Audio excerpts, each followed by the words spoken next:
Permission नहीं। अल्लाह के नबी अलैहिस्सलाम जब गए मदीनतुल मुनव्वरा, हिजरत करके पहुंचे, तो सबसे पहला काम मस्जिद तामीर होनी चाहिए। एक जगह तो ये भी है, सीरत इब्न हिशाम में ये भी लिखा है कि जब मशवरा किया, जब मस्जिद के लिए जमीन ढूंढी गई, तो जो जमीन थी अभी जहां मस्जिद नबवी है, वो जमीन 2 यतीम बच्चे के थे, सहल और सुहेल नाम का। तो उसके जो सरपरस्त थे, तो वो बहुत खुश हुए कि हमारे बच्चों की जमीन को अल्लाह के नबी ने कबूल किया, यानी इस जगह मस्जिद बनेगी, हमारे लिए बड़ी खुशी की बात है कि बड़ा मुबारक काम होगा। बहुत खुश हुए। लेकिन अल्लाह के नबी ने कहा कि कैसे खुश हो, फ्री में नहीं मिलने वाला।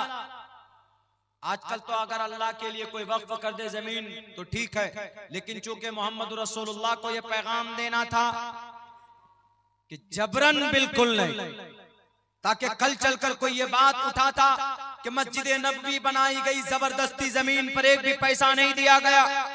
अल्लाह के नबी अलैहिस्सलातु वस्सलाम ने 10 दीनार दिए, और दीनार अदा करने वाले उन दोनों बच्चों को हजरत अबू बकर सिद्दीक रज़ी अल्लाह ताला अन्हु थे। उनके जरिए से 10 दीनार पैसे दिए गए जमीन के ऊपर। फिर आप अलैहिस्सलातु वस्सलाम ने खुद से तामीरी काम शुरू किया। मोहम्मद अलैहिस्सलाम खुद से मट्टी उठाते, गारा और पत्थर, गारा मतलब कीचड़। इधर तो हमारे तरफ घर नहीं बनता, लेकिन उत्तर प्रदेश चले जाएंगे तो वहां पर घर बनता है, गारे का, मट्टी और पत्थर का, ईंट का, ये सब का घर बनाते हैं वहां पे। तो आप अलैहिस्सलातु वस्सलाम ने वो जो वही रकबा मैंने कहा था कि 35 फीट चौड़ा और 30 फीट लंबा, वो जो मस्जिद नबवी बनाई गई, वो जमीन आप अलैहिस्सलातु वस्सलाम ने खरीद करके लिया, फ्री में नहीं लिया था। इससे साफ पता चलता है कि हड़प की हुई मस्जिद के जमीन पर मस्जिद नहीं बन सकती। ज्ञान रखेंगे तब ना, ज्ञान तो रखते नहीं, अनाप शनाप बात बोल देते।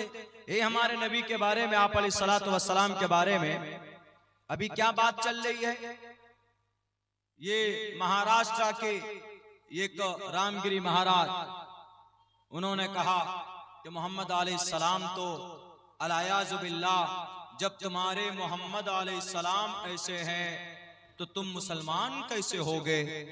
उन्होंने जिक्र किया, अभी बर्निंग इशू बना हुआ है महाराष्ट्र के अंदर।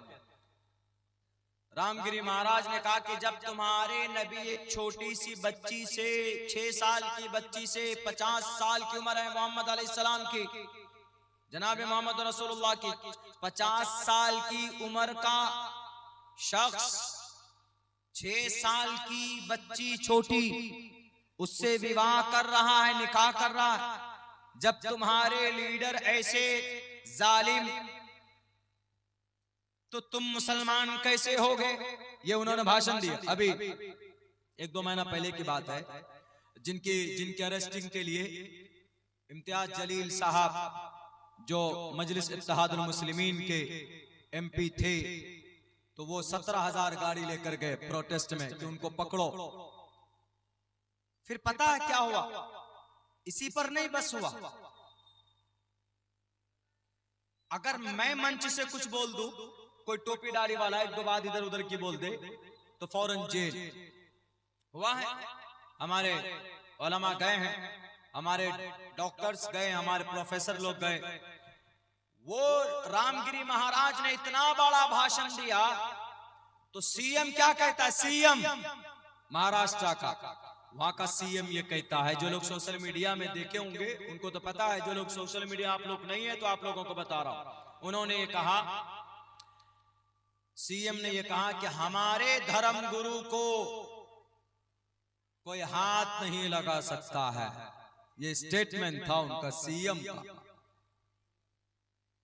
अरे तुम्हारा धर्म गुरु है ही नहीं, वो तुम्हारा जाहिल गुरु है, इसलिए कि उस गुरु को नॉलेज ही नहीं।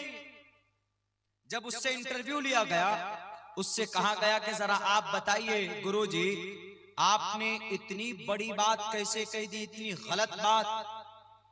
तो पता गुरुजी ने क्या कहा, गुरुजी ने कहा कि नहीं, मैंने गलत बात नहीं कही, मैंने वो बात कही जो मुसलमानों की किताब में है, उनकी हदीस की किताब में है, उनकी सीरत की किताब में है, उनकी हिस्ट्री की किताब में है। ये बात बिल्कुल सही है, बात तो सही कही, लेकिन उसको गलत माने में लेकर बोला, गलत माने में लेकर बोला। क्या आप अलैहिस्सलाम ने 6 साल की उम्र में अम्मा आयशा से निकाह किया है और 9 साल की उम्र में आपकी रुखसती हुई अम्मा आयशा को बीवी बनाकर लेकर गए? ये है मोतबर रिवायात में यही है। लेकिन आप अलैहिस्सलाम की उम्र 50 साल है, बीवी 9 साल की। How is it possible? कैसे मुमकिन हो गया? तो उनको एतराज इसी बात पे है। तो हमने उनको कहा, जवाब दिया सोशल मीडिया के प्लेटफॉर्म से, हमने कहा कि वो गुरुजी धार्मिक गुरुजी नहीं है, वो नफरती गुरु है। जो आदमी धार्मिक होगा, जो आदमी नॉलेजफुल होगा, जिस आदमी को ज्ञान होगा, वो कभी भी किसी की धर्म की बात को लेकर उसको जलील और रुस्वा नहीं करेगा। उसको अगर समझाएगा भी तो मुहज्जब अंदाज में, मुस्बत अंदाज में। लेकिन यही बात उनकी किताब में अगर हो तो हमने कहा कि हमारे नबी के ऊपर थूकने से पहले गुरुजी अपनी किताब में देख लीजिए, आपकी किताब में भी है, त्रिशदशो दशवर्षा भार्गो विंदेन नग्निकाम एकविंशति वर्षा वा सप्रा वर्षा वाप्नुयात। 30 बरस का मर्द 10 वर्षा 10 वर्ष की लड़की से विवाह कर सकता है, ऐसी लड़की से जिसको हैज का खून ना आया हो, यानी उसको माहवारी ना आई हो। और भी नीचे आइए, नीचे वाले लाइन में लिखा है एकविंशति, एकविंशति 21 को बोलते, एकादशा 11 को बोलते, द्विदशा 12 को, त्रयोदशा 13 को, चतुर्दशा 14 को, पंचादशा 15 को, षोडशा 16 को, सप्तादशा 17 को, अष्टोदशा 18 को, नवदशा 19 को और विंशति 20 को।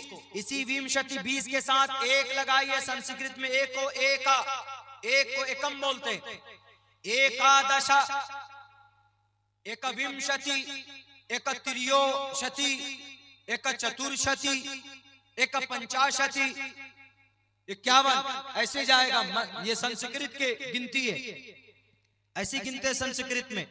एकविंशति वर्षा, 21 बरस का मर्द लड़का, वासप्रा 7 साल की बच्ची से विवाह कर सकता है। कहां लिखा है? महाभारत का यह मंत्र है, महाभारत में लिखा। आपको अगर नबी की जात पर एतराज है कि 6 साल की उम्र की बच्ची से विवाह कैसे किया, 9 साल की उम्र की रुखसती में बीवी बनाए, तो महाभारत के इस मंत्र में भी होना चाहिए। यहां पर भी तो वही बात है ना कि त्रिशदशो 30 बरस का मर्द, 10 वर्षा 10 साल की बच्ची भी तो नाबालिग होती है ना। भारत के अंदर में बच्ची कब बालिग होती? लड़की इस्लाम की नजर में 12 साल की उम्र में, भारत के कानून में 18 साल की उम्र में। लड़का कब बालिग होता है? 14 साल की उम्र के बाद, इस्लाम की नजर में, शरीयत में। लेकिन भारत के संविधान में 21 साल के बाद। लेकिन आजकल का लड़का तो 10 साल में बालिग हो जाता है, मोबाइल लेके, मोबाइल देख करके वो टाइम से पहले बालिग हो जाते हैं। उल्टी सीधी हरकतें करते हैं, फिर शादी उसके माँ बाप करा के नहीं देते तो चुपचाप अपनी सेटिंग को लेकर भाग जाते और जाकर किसी कोर्ट में शादी कर लेते। माँ बाप कहाँ जी? पता नहीं। माँ बाप से भी बगावत कर कर जाके शादी कर लेते। और समाज की बेटियां भी ऐसी कर रही, हमारी समाज की लड़कियां। इस ताल्लुक से बहुत बातें होती है, होती भी आ रही हैं और लोग करते। मैं इतना कहूंगा, वक्त से पहले बालिग मत हो, बहुत खतरा है औरत के लिए, लड़की के लिए भी, लड़के के लिए। पहली बात तो तुमको एक नशा, एक हवस के चक्कर में इतने बड़े बड़े गुनाह हो जाते हैं, जिंदगी खराब हो जाती। नेपाल की एक लड़की है, बेंगलोर के अंदर नौकरी करती, शादीशुदा लड़की, औरत, ज्यादा उम्र की नहीं, अपने शौहर को छोड़कर अपने बॉयफ्रेंड के साथ रहने लगी। बॉयफ्रेंड मतलब लड़का दोस्त। हवस पूरा हुआ, 60 टुकड़े करके फ्रिज के अंदर उसको डाला, 60 टुकड़े करके फ्रिज के अंदर डाला उसको। 19 दिन के बाद उसकी लाश मिली, जब बदबू हो रही थी, और मारने वाला लड़का उड़ीसा का था और मारने वाला लड़का लड़की का बॉयफ्रेंड, दोस्त, जिसके लिए बोलते थे you are my life, you are my Rajkumar. वो भी बोलता होगा तुम हमारी जिंदगी की सब कुछ, इस तरह के डायलॉग। दिल फेक आशिक इसी को बोलते, दिल फेक आशिक, जिंदगी तबाह बर्बाद करने वाले ये जालिम। बैरक है, ये कभी नहीं होना चाहिए। किसी पर एतराज कीजिए, मुअज़्ज़ब अंदाज में कीजिए। जो बात अल्लाह के नबी अलैहिस्सलातु वस्सलाम की जीवनी में है, तो आप अलैहिस्सलातु वस्सलाम की जीवनी में बात गलत नहीं है, क्योंकि अम्मा आयशा सिद्दीक़ा से निकाह हजरत अबू बकर सिद्दीक ने कराया, और अल्लाह के नबी ने 9 साल की उम्र में जो रुखसती की है, अम्मा आयशा की रुखसती हुई है। 9 साल की उम्र में अम्मा आयशा बालिगा हो गई थी। अरब कंट्री के अंदर वहां की आबो हवा गर्म है, वहां 9-10 साल की उम्र में बच्चियां बालिग हो जाती है, इसमें कोई शक नहीं है। इसलिए इस पर कोई एतराज नहीं होना चाहिए। रामगिरी महाराज साहब, आपको अगर ये एतराज हो कि नबी ने 13 शादी 11 शादियां क्यों की, नबी ने 11 शादियां की है, आपके तरफ ब्रह्मचारी नहीं बने हैं, अंदर खाने सब काम करते हैं, पता है बिना औरत के, बिना शादी के किसी की जिंदगी पुरसुकून नहीं हो सकती। मर्द के अंदर सेक्स की शहवानी कुव्वत अल्लाह ने रखी, मर्द और औरत के अंदर। औरत कब्जा कर ले, औरत कंट्रोल कर ले, मर्द नहीं कर सकता। शहवत जिसको सेक्स बोलते, ये अल्लाह की तरफ से है। ये मर्द जल्दी कंट्रोल अगर कर ले, यानी जिसकी इसको, इस कुव्वत को, इस इच्छा को पूरा करने के लिए अल्लाह तबारक व तआला ने एक निजाम रखा है किसका, शादी का। यानी अगर आदमी के अंदर शहवत हो, उसको पूरा करने के लिए अल्लाह ने पाक रिश्ता बनाया। कौन सा, शादी का। अल्लाह के नबी फरमाते हैं मन इस्तता मिनकुमुल बाता फल्यतज़व्वज, अगर तुम में से कोई आदमी खर्च बर्दाश्त कर सकता, बीवी को सुख दे सकता, उसकी जरूरत पूरी कर सकता, फल्यतज़व्वज, उसको चाहिए कि शादी करे, गर्लफ्रेंड ना बनाए, मोबाइल के अंदर में हेलो हाउ आर यू ना करे, शादी करे, बीवी बनाए। फल्यतज़व्वज, शादी करने की वजह से आपके अंदर की ख्वाहिश, एक दूसरे के लिए लिबास बन जाएंगे, एक दूसरे की जरूरत पूरी करेंगे। फ़इन्नहु अग़ज़्ज़ु लिलबसरी व अहसनु लिलफ़रज व मन लम यस्तति फ़अलैहि बिस्सौम। और अगर किसी के अंदर ताकत नहीं है, घर नहीं है, पैसा नहीं, लेकिन शहवानी कुव्वत है, तो वो क्या करेगा, बीवी भी नहीं बना सकता, वो शादी नहीं कर सकता, क्योंकि ही हैज़ नो मनी, उसके पास पैसे नहीं है। तो जनाब मोहम्मद रसूलुल्लाह फरमाते हैं फ़अलैहि बिस्सौम, तो उसके ऊपर रोजा जरूरी। वो रोजा रखेगा तो रोजे की वजह से शहवानी कुव्वत कम होती। लाओ कोई ऐसी मिसाल, कोई डॉक्टर की गोली नहीं दिखा सकते जो सेक्स को कम करने वाली, जो सेक्स की भूख को कोई कम करे, नहीं दिखा सकते। हमारे नबी के दामन में आना होगा। रामगिरी महाराज साहब, इतनी बड़ी बात हमारे नबी कह रहे हैं, आप तो लोगों को वरगलाते। हमारे नबी के पैगाम से समाज के अंदर में तरक्की होती है। ये पैगाम सिर्फ हदीस में नहीं है, ये पैगाम आपके मनुस्मृति में भी है। यथा वायुं समाश्रिते सर्वजीवन्ते जन्तवा तथा ग्रस्तामाश्रिते इतारा वर्तते इतारा शरामा। ए नौजवानों, जिस तरह जिंदगी के लिए हवा जरूरी है, वैसे ही लाइफ के लिए शादी जरूरी। Having a happy life in the form of wife, बीवी के जरिए से ही खुशहाल जिंदगी हो सकती है और समाज का निर्माण हो सकता। बहरकैफ, तो हमने ये कहा कि गलत फहमी की बुनियाद पर मुजरिम बना दिया गया इस कौम को, हमारी मस्जिद को, हमारी नबी की सीरत और सुन्नत को। जुर्म के तमाम तर आरोप लगा दिए गए। वक्त चूके अभी कुछ दिनों पहले जो मुझे चोट लगी है उसकी वजह से ज्यादा देर तक नहीं बैठ सकते, गर्दन में दर्द होती है। मैं गुजारिश करूंगा कि अगले जो वक्ता हैं आप उनको बुलाइए, उनके आने तक जब तक मैं बोलता हूँ थोड़ी देर और उनके आने तक मैं बात करता हूँ, क्योंकि मेरी गर्दन के अंदर में थोड़ी प्रॉब्लम। तो मेरे भाइयों, आज हमारी ही यकीनन आमाल बद का नतीजा है कि आज फलस्तीन के अंदर, गज़ा के अंदर, अभी तो लबनान के अंदर, अभी कुछ दिनों से ईरान के अंदर हमले हो रहे हैं।